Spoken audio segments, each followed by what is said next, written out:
안녕하세요. 18차 시 강의입니다. 18차 시에서는 효율적인 스크롤 관리와 인포씬의 UI를 구현해 보도록 하겠습니다.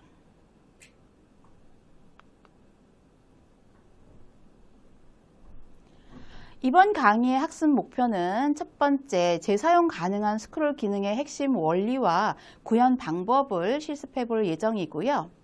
스크립트를 수정해서 성능의 최적화를 구현할 수 있도록 해보겠습니다. 유니티에서 캔버스를 활용해서 인포씬의 UI를 구성한 다음에 텍스트 메시 프로의 버튼을 활용해서 사용자한테 친화적인 UI를 설계해 보도록 하겠습니다. 학습 내용으로는 화면에 보이는 데이터만 유지하고 기존 아이템을 재배치하는 메모리 효율성을 높이는 실습을 해볼 예정이고요. 스크립트의 기존 내용들을 수정을 해서 스크롤 동작을 감지하고 처리하는 과정에 대해서 학습해 보도록 하겠습니다. 이번 강의를 통해서 효율적인 스크롤 재배치와 UI의 실전 기술을 익히게 될 예정입니다. 그러면 강의를 시작해 보도록 하겠습니다. 효율적인 스크롤 관리에 대한 구현 부분을 살펴보도록 하겠습니다. 자, 그런데 앞 강의에서 살짝 놓친 부분이 있어서 설명을 좀 드리고 가도록 하겠습니다. 자, 먼저 플레이를 좀 한번 눌러보도록 할게요. 저희는 이렇게 리스트가 나타나야 되는데요. 여기 부분 타이틀 1번 부분, 아이템 1의 타이틀 1번 부분이 살짝 끊겼던 것 같아요. 그 이유는 자, 스탑 하시고요. 저희가 프리팹, 그러니까 여기 컨텐츠 영역 부분을 계속 사용하는 텍스트 부분을 작성을 했었는데요. 자, 아이템 프리팹을 다시 한번 더블 클릭해서 들어가 보도록 하겠습니다. 프로젝트 창에 에셋의 프리팹 안에 있는 아이템 프리팹입니다. 더블 클릭하시면 되고요. 위치와 넘버와 타이틀을 잡아 썼습니다. 그런데 여기에서 아이템 프리팹의 피벗 부분의 Y축 값을 변경하지가 않았어요. 그래서 제대로 계산이 되지 않았던 거고, 여기 부분을 원래대로 0.5로 놓고 다시 한번 보겠습니다. 플레이. 자, 그랬더니, 자, 아까 여기 부분을 살짝 놓쳤던 것 같아요. 여기 화면 부분 1번 부분이 제 위치를 찾아가지 못하는 상황이 발생을 한 거죠. 자, 그러면 다시 스탑하시고요. 자, 아이템 프리팹의 피벗 부분의 Y축 값만 1로 다시 변경시켜 주시면, 네, 위치 값이 제대로 작동을 할 것입니다. 자, 이렇게 리스트가 보이고요. 저희는 위쪽 화면으로 이렇게 올릴 수가 있는 거죠. 지금 보시면, 자, 바깥으로 다시 나가서 스크롤 뷰에 50개의 아이템 카운트를 저희가 작성을 해봤습니다. 자, 여기에서도 마찬가지지만 아이템 프리팹 부분에서 텍스트 부분을 실행해 보시고요. 여기에 보시는 아이템 글자 나오는 거라든가 글씨 크기 그런 부분들은 무료 에셋을 사용하셔도 되고, 여러분들께서 조금 관심 있게 여기 넘버라는 부분이나 네, 여기 넘버, 그 다음 글자 크기, 뭐 진하게 사이즈, 색상, 그 다음 배경 색상, 이런 부분들을 조금 변경해 보셔도 좋을 것 같습니다. 화면 사이즈에 맞게 크기도 조금 변경해서 사용을 하시면 좋을 것 같고요. 네, 글씨가 잘 보일 수 있도록 수정하고, 매터리얼 부분과 색상 부분도 여러분께서 바꾸어서 자, 예쁜 디자인 모양으로 사용을 하시면 좋겠습니다. 자, 그런데 저희가 이번 강의에서 필요한 효율적인 스크롤 관리 부분에 대해서 조금 설명을 드리도록 하겠습니다. 자, 현재 지금 스크롤 뷰 부분의 개수가 50개인데요. 자, 마우스로 또는 여러분께서 손으로 올린다고 한번 생각해 볼게요. 자, 별로 뭐 답답하거나 이상하지 않죠? 그러면 저희는 이게 작성이 다 된 걸까? 이런 의구심을 가질 수가 있는 거예요. 다시 스탑 해놓고요. 자, 여기를 한 100개 정도로 바꾸어서 아이템 카운트를 바꾸고 플레이를 눌러보겠습니다. 플레이. 생성되는 것을 보실 수가 있고요. 네, 역시 올라가는 거 별 문제 없습니다. 자, 그런데 여기를 100이 아니라 만이라고 한번 해볼게요. 자, 아이템 개수가 1000개입니다. 그런 다음에 스크롤 뷰어 10,000개를 바꾸고 플레이 했을 때 화면에 나타나는 로딩되는 속도를 자세히 한번 좀 봐주시기 바랍니다. 플레이 누를게요. 플레이. 자, 아까 100개보다 화면이 멈춘 것처럼 안 보이고 있습니다. 안 보이다가 이제 나타났네요. 자, 스크롤 해볼게요. 자, 제가 지금 늦게 스크롤 하는 것이 아니라 조금 전에 50개, 100개와 같이 클릭을 하면서 올리고 있습니다. 그런데 올라가지가 않아요. 이 경우가 무엇 때문인지 이제 살펴봐야 됩니다. 그것이 저희 이번 강의의 가장 핵심적인 부분이 됩니다. 자, 그러면 교환으로 살짝 와보겠습니다. 자, 멈춰지는 것도 조금 늦었죠? 그죠? 네. 자, 보겠습니다. 무슨 내용인지. 자, 저희가 데이터가 많아졌습니다. 그러면 재사용 스크롤을 구현하면 성능이 크게 향상되는데요. 조금 전에 굉장히 느린 것을 여러분께서 확인하실 수 있었습니다. 재사용 가능한 스크롤의 핵심은 화면에 보이는 이 아이템만 유지하고 스크롤 시 기존 아이템을 재배치해서 데이터를 업데이트하는 방식입니다. 그러니 재사용 가능한 스크롤을 구현하는 코드는 보이는 영역의 정확한 수를 생성해야 되고요. 스크롤을 관리할 때 최소한의 아이템만 사용해서 성능을 유지하고 여유 아이템이 없이도 부드럽게 작동할 수 있어야 합니다. 그래서 저희는 화면에 보이는 아이템 수만큼만 인스테이트 하여 이 아이템 풀에 저장하게 됩니다. 그렇게 되면 새로운 아이템을 생성하지 않고 기존 아이템을 재사용하는 방법론적이 되는 거죠. 그런 다음에 스크롤 방향을 위아래로 감지해서 상단이나 하단에 다시 한번 재배치하고 화면에 보이는 데이터를 유지하게 됩니다. 결국 저희는 모든 데이터를 한 번에 쫙 10,000개씩을 생성하는 것이 아니라 보이는 부분만 유지하고 메모리를 사용량을 감소시킨다라는 뜻이겠죠.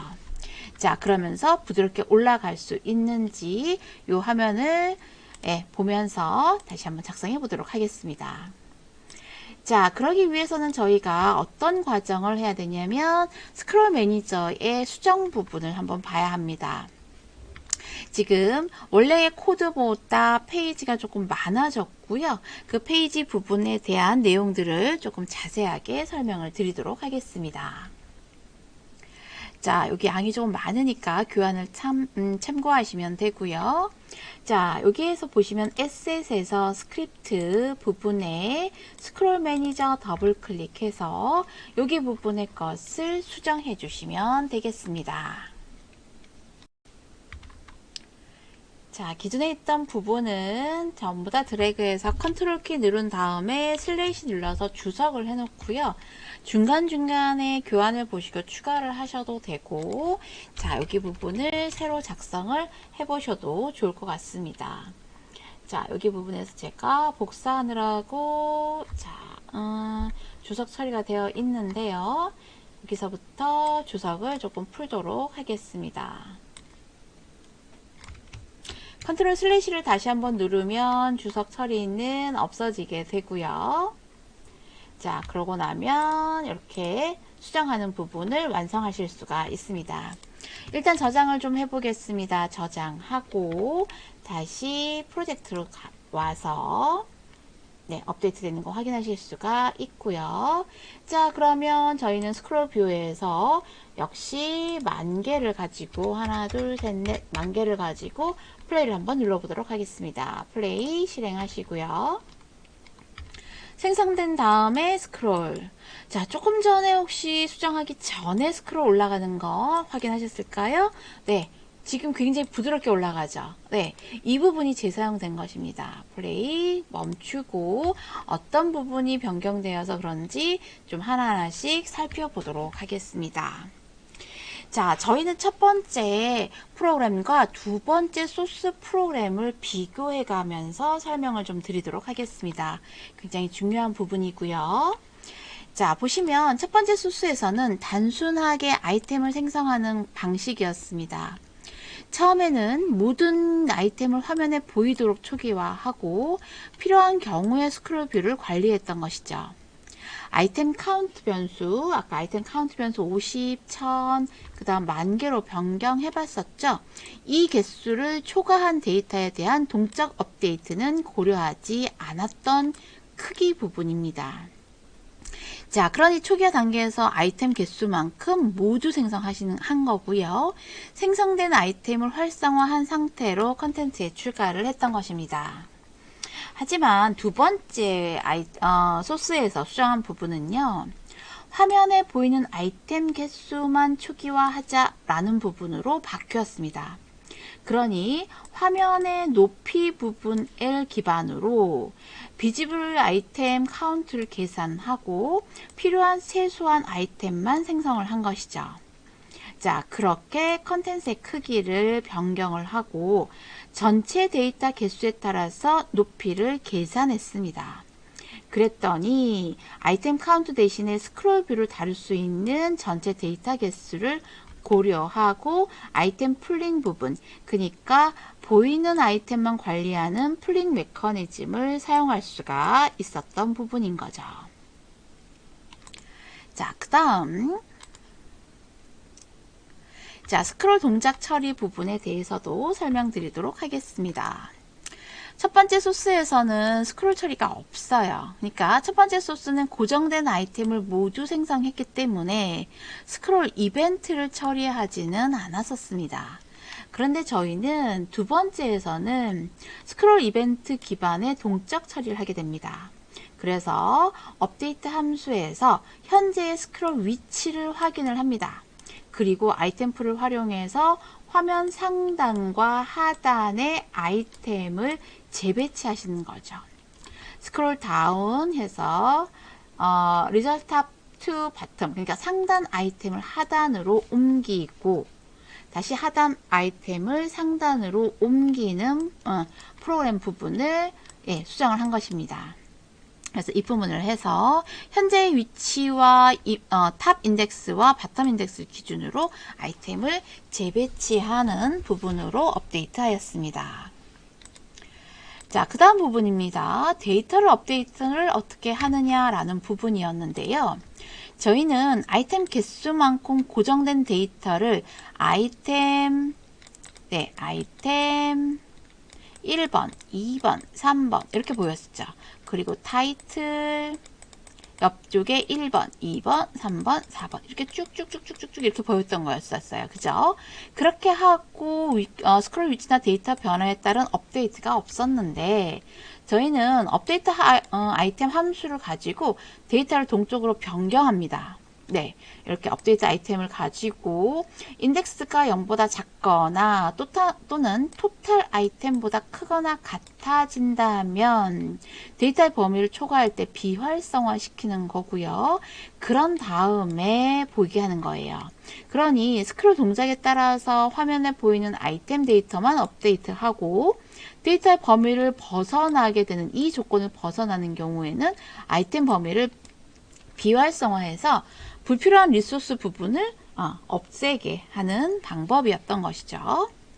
자, 프로그램이 스크립트가 쉽지는 않습니다. 좀 자세하게 설명을 보시면 좋을 것 같고요. 자, 그 다음 부분입니다. 네 번째. 자, 첫 번째 소스에서는 그래서 모든 아이템을 한 번에 생성하고 한 번에 모두 활성화 상태를 유지하다 보니 메모리의 사용량이 굉장히 많았던 것이죠. 그러니 100개와 10,000개의 차이는 날 수밖에 없었던 상황이었고요. 데이터의 개수가 많을수록 영역에 많은 아이템 렌더링이 돼서 스크롤 하는데 굉장히 느려졌었습니다. 이렇게 성능 저하 가능성이 있었던 것을 아이템 풀링 기법을 사용해서 화면에 보이는 아이템만 관리하고 스크롤 위치에 따라서 기존 아이템을 재배치하자. 자, 이런 부분들이 효율적으로 처리 가능했던 부분들입니다. 자, 그래서 첫 번째 소스는 간단하고 스크롤 구현에 적합하지만 데이터가 적고 추가적인 최적화가 필요 없는 경우에 사용할 수가 있었겠죠. 하지만 저희가 스크립트 두 번째 것을 수정했습니다. 재사용 가능하도록 스크롤을 구현했고 데이터가 많아져도 성능은 더욱 괜찮아지는 최적화가 중요한 프로젝트에 사용할 수 있도록 소스 프로그램을 바꾸어 보았습니다. 자, 이렇게 여러분들께서 두 번째 소스까지 확인을 하실 수가 있었고요. 이제 이런 상태를 이해를 하셨다면 여기에 스크롤 뷰 개수가 10,000개가 돼도 저희가 화면 리스트에 스크롤 되는 부분이 전혀 늦어지지 않는 이유를 이제 알 수 있었을 겁니다.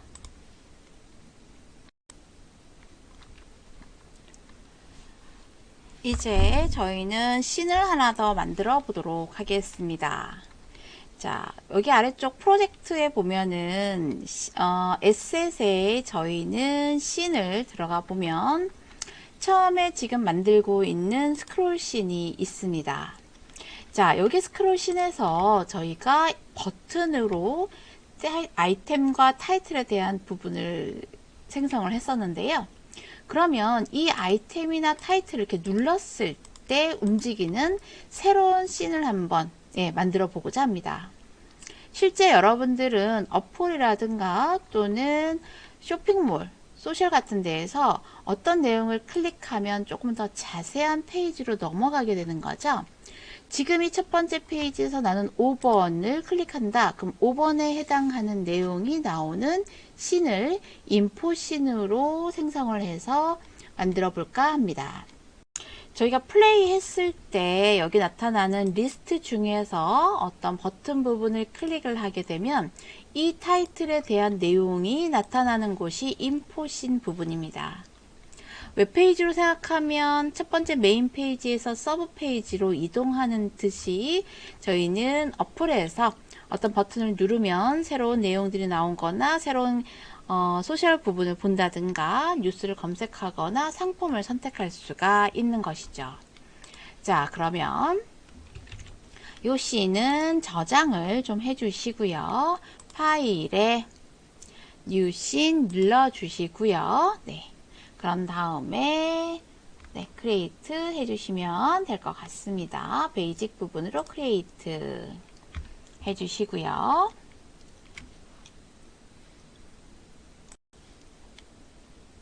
파일에 빌드 세팅 안드로이드에 여기에 씬을 넣어주셔야 합니다. 여기에 이름은 인포 씬으로 저장을 하는데 저희는 씬 폴더 안에다가 저장을 하는 게 좋겠죠. 인포 씬을 저장하도록 하겠습니다. 자, 이렇게 씬이 들어가 있고요. 여기에서 하나는 삭제돼야 됩니다. 네, 여기 Add Open 씬을 눌러서 인포 씬이 저장이 되어야 하고요. 플레이어 세팅 부분은 그대로 기존에 있는 스크롤 씬과 같이 사용하면 되니까 더 이상은 세팅 옵션 부분은 없습니다. 자, 이렇게 두겠습니다. 그러면 인포 씬의 설명을 계속 진행할게요. 자, 이렇게 인포 씬 UI에 어떤 부분을 넣어야 되냐면 저희는 캔버스를 생성을 해야 됩니다. 캔버스 부분에는 버튼이나 텍스트 같은 것이 올 수가 있는데요. 저희가 아까 스크롤 씬에서 버튼을 눌렀을 때 어떤 내용이 나타나는 부분이라고 생각하시면 되겠습니다. 자, 그러면 하이어라키 창에서 UI 눌러주시고요. 그런 다음에 캔버스 찾아서 오브젝트 추가하겠습니다. 이벤트 시스템 그대로 놔두시면 되고요. 자, 캔버스에서 저희는 마우스 오른쪽 버튼 다시 눌러서 텍스트 메쉬 프로 텍스트 오브젝트를 하나 더 추가하도록 하겠습니다. 텍스트 부분에 나타나는 네, 부분이고요. 인스펙터 창에서 텍스트의 속성을 설정할 수가 있습니다. 자, 오른쪽에 텍스트 위치를 중앙으로 좀 옮겨 주시고요. 그리고 인포씬 매니저의 인포 텍스트에 연결할 예정입니다. 그러니 저희는 인포씬 매니저라는 스크립트를 생성해야 되는데 일단 화면 구성부터 먼저 하고 스크립트를 작성하도록 하겠습니다. 자, 그러면 텍스트 부분을 조금 확인을 해 볼게요. 오른쪽에 new 텍스트라는 부분이 보이실 거고요. 화면을 조금 키워보면 자, 여기에 어떤 내용들이 나타나야 되니까 위치도 사이즈 Shift Alt 눌러서 가로 방향과 세로 방향 조금 위치 잡아주시면 되고요. 네, 하이 부분도 높이도 한 150으로 네, 하고 글자 크기, 그 다음 정렬 가운데, 높이 가운데 부분도 보이도록 네, 설정을 해 놓도록 하겠습니다. 자, 이렇게 해서 지금 보시면 텍스트 부분이 보이시고요. 높이 부분 지금 한 200 정도로 조금 네, 여유 있게 두겠습니다. 폰트 사이즈 글씨 잘 보일 수 있도록 45 정도 조금 크게 했고요. 글자의 색상도 검은색으로 또는 잘 보이게 이번에 한번 저희 빨강색으로 한번 설정을 해볼까요? 네, 이렇게 해서 글씨 부분도 잘 보일 수 있도록 설정해 놓도록 하겠습니다. 자, 그렇게 버튼을 눌렀을 때 인포 사이트로 올 거고요. 인포 씬에서 화면의 내용을 다 봤으면 저희는 어떻게 해야 될까요? 네, 다시 원래 상태인 스크롤 씬 부분으로 돌아가야겠죠. 그러기 위해서는 뒤로 가기 버튼을 저희가 만들어야 합니다. 그래서 저희는 캔버스 안에 다시 마우스 오른쪽 버튼 누르고 UI에서 버튼을 하나 만들게요. 버튼, 텍스트 메시 프로의 버튼 하나 클릭하시고요. 자, 이 버튼의 이름은 어떻게 하냐면 백이라고 한번 해볼까요? 버튼은 그대로 놔둬도 상관은 없을 것 같고요. 이 버튼 안에는 기본적으로 이름이 들어가게 되죠. 요 이름을 리네임해서 백으로 하겠습니다. 네, 백하고 그 다음 이렇게 보시면 네, 이 백을 누르면 아직은 버튼이라고 보이죠? 그럼 저희는 텍스트 인풋 부분에 자, 백 버튼이라는 것을 알 수 있게 하기 위해서 이렇게 글자가 보이는 부분 설정해 놨습니다. 역시 좀 진하게 글자 크기 크게 하셔도 되고요. 버튼의 사이즈 크게 하실 수도 있습니다. 자, 그러면 버튼의 크기를 살짝 조금 크게 하고 네, 이런 식으로 크게 움직이고요. 위치는 Alt키 눌러서 아래쪽 가운데 그죠? 저희 핸드폰에도 보면은 백 버튼이 뭐 왼쪽이나 화살표나 이런 모양들로 있는 거 여러분들 확인하실 수 있을 겁니다. 글자의 크기, 폰트, 사이즈 이런 부분들은 여러분께서 화면에 네, 디자인에 맞게 잘 해주시면 될 것 같고요. 저보다 예쁜 디자인 버튼 색상으로 작성을 하실 수가 있을 것 같습니다. 자, 이렇게 백 버튼까지 한번 만들어 놓았습니다. 원하는 폰트나 사이즈, 위치 해주시면 되고요. 저희는 이제 인포씬 매니저라는 스크립트를 작성을 해서 두 개의 화면, 두 개의 씬이 네, 연결될 수 있는 옵션까지 계속해서 해보도록 하겠습니다. 자, 그러면 저희는 일단 화면의 디자인까지만 해놓도록 하겠습니다. 18차 시의 학습 정리입니다. 자, 저희는 이번에 재사용 가능한 스크롤을 많은 데이터에 대한 부분을 어떻게 처리할 것인가, 성능 최적화는 어떻게 하면 좋을까라는 부분에 대한 실습을 했는데요. 결국 스크롤 매니저의 스크립트 부분에서 스크롤 방향에 따라서 아이템을 재배치하는, 그리고 화면의 UI를 조금 더 쉽게 제공하는 그런 부분에 대해서 실습을 해 보았습니다. 인포신에서는 캔버스와 텍스트메시 프로를 사용을 해서 직관적인 UI를 설계를 할 수가 있었고요.